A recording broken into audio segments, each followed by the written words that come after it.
बिस्मिल्लाहिर्रहमानिर्रहीम। नाज़रीन अस्सलाम वालेकुम। मैं इमरान वसीम और इस वक्त मैं मौजूद हूँ लाल मस्जिद के बाहर। यहाँ पर क्या मनाज़र है इस वक्त, जो पुलिस ने यहाँ पर मुहासरा कर रखा है लाल मस्जिद का। लाल मस्जिद के अंदर इस वक्त मौलाना अब्दुल अज़ीज़ भी मौजूद हैं और ख़वातीन भी बड़ी तादाद में मौजूद हैं। आप ये जो छत है लाल मस्जिद की, आप खुद देख सकते हैं कि यहाँ पर ख़वातीन जो है जिन्होंने बुरके पहन रखे हैं वो अंदर लाल मस्जिद की छत पर मौजूद हैं।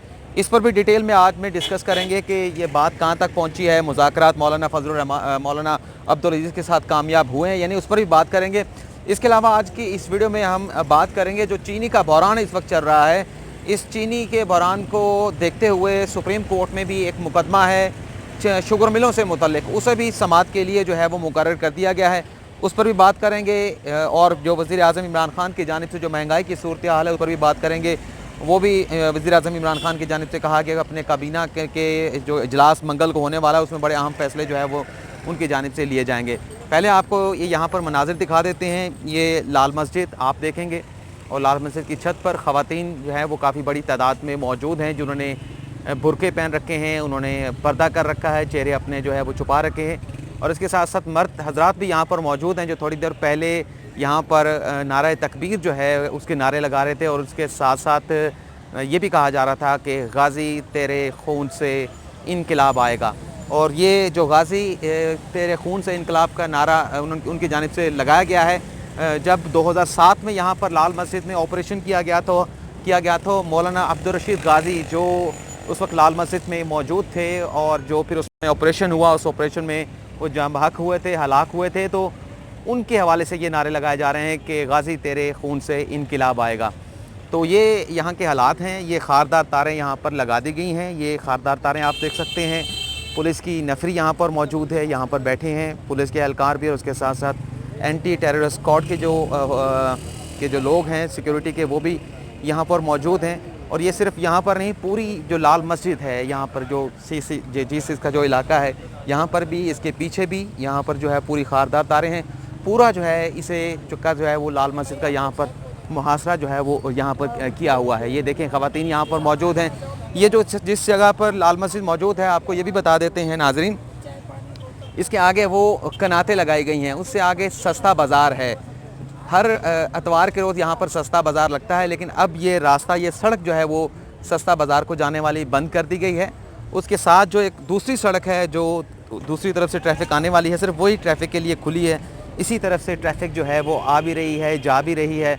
और पुलिस के यहाँ पर लोग मौजूद हैं, पूरी तरह से यहाँ पर पुलिस का मुहासरा है। और यहाँ की अपडेट जो है वो नाज़रीन आपको ये भी बता देते हैं कि अपडेट्स ये हैं कि जब 2007 में यहाँ पर ऑपरेशन किया गया था लाल मस्जिद का, तो उसके बाद इस मस्जिद और इसके साथ साथ की जो करीबी इमारतें हैं उसकी उसको संभाल लिया था सरकारी तौर पर हुकूमत की जानिब से। और जो ख़तीब थे उसका ऐलान भी हुकूमत की जानिब से किया गया था। आमिर सदीकी साहब थे, लेकिन पिछले कुछ अरसे से उनका तबादला जो है 2 माह पहले यहाँ से कर दिया गया था और इस्लामाबाद इंतज़ामिया की जानिब से नए ख़तीब का जो है वो ऐलान नहीं किया गया। और नए ख़तीब का ऐलान ना होने की वजह से मौलाना अब्दुल अज़ीज़ जो 2 हफ़्तों से इस वक्त लाल मस्जिद के अंदर मौजूद हैं, आप देख सकते हैं, उन्होंने यहाँ पर मस्जिद में जाकर जो है वो अपना बैठ गए हैं। उन्होंने की जानिब से ये कहा जा रहा है कि अब वो इस मस्जिद का नज़्म व नस्क़ जो है वो संभालेंगे। इंतज़ामिया के साथ मुज़ाकरात भी हो रहे हैं, लेकिन अभी तक ताहाल ये मुज़ाकरात जो है वो किसी नतीजे पर जो है वो नहीं पहुँच सके हैं। लेकिन इसमें यह भी बताया जा रहा है कि इस वक्त मस्जिद में जो मुख्तलिफ़ सोर्सेज से ख़बरें आ रही हैं या मीडिया पर ख़बरें आ रही हैं, गो कि जो कन्वेंशनल मीडिया है उस पर लाल मस्जिद के हवाले से बिल्कुल कोई रिपोर्टिंग जो है वो नहीं की जा रही, कोई ख़बर जो है वो सामने नहीं आ रही। साथ साथ आपको ये जो इस वक्त मनाज़र हैं आपको वो भी दिखाते हैं कि कहा यह जा रहा है कि तकरीबन 100 के करीब 100 से ज़ायद जो है वो यहाँ पर जो ख़वातीन हैं वो इस वक्त लाल मस्जिद में मौजूद हैं, जो मौलाना फजलुर रहमान मौलाना अब्दुल अज़ीज़ के साथ हैं और कुछ दूसरे भी लोग मौजूद हैं। आप देख सकते हैं यहाँ पर, अगर आप देख पाएँ, मुझे तो ये जंगले के अंदर जो है वो लोग दिखाई दे रहे हैं। जो मर्द हजरात हैं, मौलवी हजरात हैं, वो अंदर मौजूद हैं। तो यही डिमांड की जा रही है कि अंदर ना आने दिया जा रहा है लोगों को, ना बाहर जाने दिया जा रहा है। और अशिया खुर्द-व-नोश की जो चीज़ें हैं वो भी अंदर नहीं फराहम की जा रही, जाने नहीं दी जा रही। बल्कि जो उम्मे हसन है मौलाना अब्दुल अज़ीज़ की जो अहलियाँ हैं उनकी जानिब से ये भी कहा जा रहा है कि कुछ ऐसी लड़कियां हैं जो सर्दी के बायस जो है बीमार हैं, लेकिन बीमार होने के बायस उन्हें कोई भी किसी किस्म की तिब्बी इमदाद जो है या उन्हें अंदर किसी किस्म की मेडिकल सहूलत फ़राहम करने के लिए अंदर जो है वो जाने नहीं दिया जा रहा। और ये भी दावा किया गया है उम्मे एहसान की जानिब से कि एक लड़की के पाँव पर भी चोट लगी है, उसका ज़ख़म हर गुज़रते दिन के साथ जो है वो ख़राब होता जा रहा है, तो उसकी भी ट्रीटमेंट नहीं की जा रही। अभी थोड़ी देर पहले यहाँ पर जब हम यहाँ पर पहुँचे हैं तो हमने एक हेलीकॉप्टर भी जो है वो फ़िज़ा में जो है वो गश्त करता हुआ देखा था। अब खुदा जानता है कि वो लाल मस्जिद के ऊपर से कुछ मॉनिटरिंग कर रहे थे, कुछ वीडियोस बना रहे थे या सूरत हाल का अंदाज़ा लगा रहे थे, वो खुदा जानता है। लेकिन यहाँ पर जो है वो हमने हेलीकॉप्टर भी देखा है।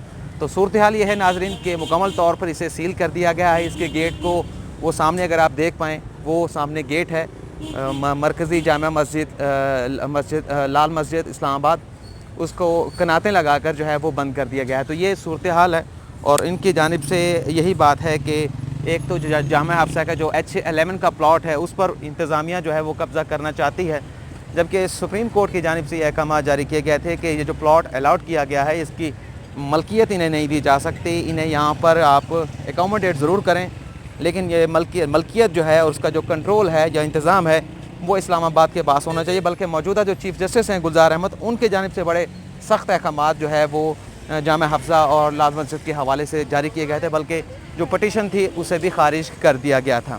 तो आपको साथ चलते हैं, मज़ीद जो तफसील आपके साथ शेयर की थी कि वो भी आपके साथ शेयर करेंगे।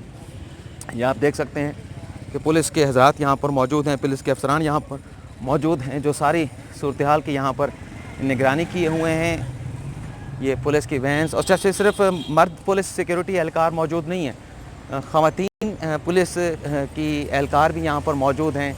पुलिस की गाड़ियाँ यहाँ पर हैं, यहाँ से जाने वाले रास्ते बंद कर दिए गए हैं, वो पीछे गाड़ियाँ पुलिस की बड़ी ठहरी हैं, बसेस वगैरह। तो काफ़ी ज़्यादा नफरी यहाँ पर जो है वो तैनात की गई है। कुछ दिन पहले यहाँ पर रेंजर भी लगाई गई थी, लेकिन अभी रेंजर के लोग जो है वो यहाँ पर दिखाई जो है वो नहीं दे रहे हैं।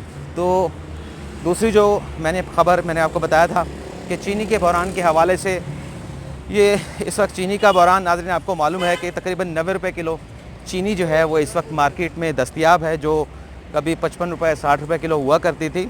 एक तो इस हवाले से ये कहा जा रहा है कि जो हुकूमत ने जो बैंक के जो इंटरेस्ट रेट हैं वो बढ़ा दिए हैं, 8% से लेकर कोई 13 साढ़े 13% वो ले गए हैं। तो इस वजह से भी हमें इसकी कीमत जो है वो ज़्यादा पड़ रही है। और इसके साथ साथ एक जवाब ये भी बताया जा रहा है कि बिजली और गैस की कीमतें बढ़ने की वजह से, पेट्रोल की कीमत बढ़ने की वजह से, पेट्रोलियम प्राइसेस बढ़ने की वजह से जो लागत आ रही है चीनी के बनाने की वो भी ज़्यादा हो चुकी है।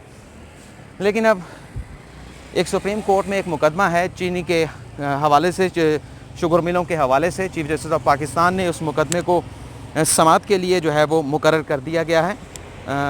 इसमें बेंच नंबर 5 है, अभी मुझे याद नहीं कि किस जज की सरबराही में ये 5 रुकनी बेंच होगा जो इस केस की समाअत करेगा। मैं अभी देख भी लेता हूँ, अभी आपको अपडेट करता हूँ।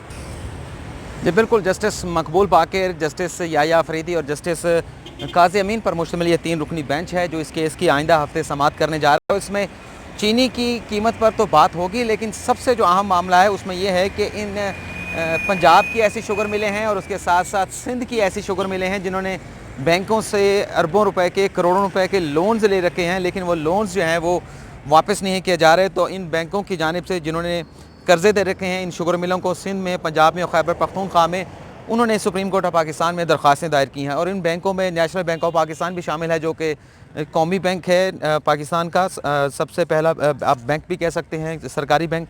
और उसके साथ साथ अलबराका बैंक भी है, MCB बैंक भी शामिल है इसमें, यूनाइटेड बैंक भी जो है वो इसमें शामिल है, और उसके साथ साथ समिट बैंक भी है, JS बैंक भी शामिल है, और खैबर बैंक भी इसमें शामिल है, जिन्होंने सुप्रीम कोर्ट से रुजू किया है कि शुगर मिलें जो उनकी नादहिंदा हैं, जो उनसे करोड़ों रुपए, अरबों रुपए का कर्जा ले चुकी हैं, क्रैशिंग करती हैं, किसानों को पैसे भी नहीं देती, और उसके साथ साथ मार्केट की जो सूरत हाल होती है कि चीनी को ब्लैक किया जाता है। तो इस सारी सूरत हाल में अब ये बैंक भी सुप्रीम कोर्ट में पहुँचे हैं कि उन्हें उनके जो कर्ज़े हैं जो उन्होंने शुगर मिलों से लेने हैं, इस हवाले से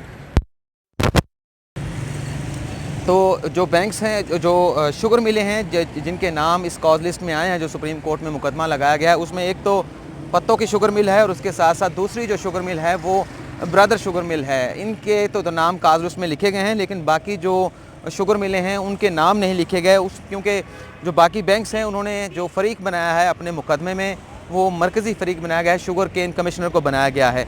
और इसमें आपको ये भी बता दूं कि ओमनी ग्रुप के जो शुगर मिले हैं जिन्होंने समिट बैंक से कर्ज़ा लिया था, समिट बैंक ने भी सुप्रीम कोर्ट में ये दरख्वास्त दायर कर रखी है कि हमारे कर्ज़े जो है वो लेके दिए जाएँ। और जब सुप्रीम कोर्ट में जाली बैंक अकाउंट केस की समाअत चल रही थी तो उसमें भी जो ओमनी ग्रुप की जो शुगर मिलें थी जो सिंध में हैं, उसमें भी बैंकों की जानिब से ये कहा गया था कि हमारे कर्ज़े जो है वो ओमनी ग्रुप के शुगर मिलों ने ले रखे हैं, लेकिन हमारे कर्ज नहीं लौटाए जा रहे। बल्कि ये भी कहा गया था कि जो स्टॉक था, जो प्लज किया गया था, गिरवी रखा गया था बैंकों में, वो स्टॉक भी जो है वो वहाँ से गायब कर दिया गया है। जितनी तादाद में वो हमें बताया गया था, अब वो तादाद वहाँ पर नहीं रही। बल्कि अब हम बात कर लेते हैं वज़ीर आज़म इमरान खान के हवाले से, जो उन्होंने अपनी एक ऐलान किया है। कल भी एक इजलास हुआ था जिसमें जहांगीर तरीन भी शरीक थे कि मुल्क से जो महंगाई की इस वक्त जो है वो आग लगी हुई है, उसे किस तरह से ख़त्म करना है, इस हवाले से बाकायदा एक हिकमत अमली जो है वो तय की गई थी। और अब वज़ीर आज़म इमरान खान ने सुबह अपने ट्विटर अकाउंट से बाकायदा ट्वीट की है जिसमें उनकी जानिब से ये कहा गया है कि उन्हें एहसास है गरीब तबके का, तनख्वाहदार तबके का, जिन्हें इस महंगाई की वजह से बहुत ज़्यादा मुश्किलात पड़ रही हैं, उनकी जेबों पर बोझ पड़ रहा है। तो उन्होंने कहा है कि अब जो काबीना का नेक्स्ट जो इजलास होने वाला है मंगल के रोज़, उसमें वो अशिया खुर्दनोश की कीमतों को में कमी लाने के हवाले से बड़े अहम और सख्त फ़ैसले जो है वो हम किए करने जा रहे हैं। और जो ज़ख़ीरा अंदोज़ हैं जिन्होंने ये महंगाई जो है इसका तूफ़ान मुल्क में बर्पा कर रखा है, उनके ख़िलाफ़ जो है वो सख्त एक्शन जो है वो लिए जाएंगे। तो नाज़रीन, आपके साथ हमने ख़बरें शेयर की और इस वक्त जो लाल मस्जिद की सूरत हाल है वो भी आपको बताई। अब यहाँ से आपसे इजाज़त चाहते हैं, जाते जाते फिर आपको ये दिखा देते हैं कि ये पुलिस के लोग यहाँ पर मौजूद हैं। पूरी तरह से कॉर्डन ऑफ यहाँ पर लाल मस्जिद को किया हुआ है और किसी को जो है वो अंदर नहीं जाने दिया जा रहा। हाँ, ये ज़रूर पुलिस से हमारी जो बात हुई है कि अंदर तो हम नहीं जाने दे रहे, लेकिन अगर कोई बाहर आना चाहता है तो उस पर कोई ममानत नहीं है।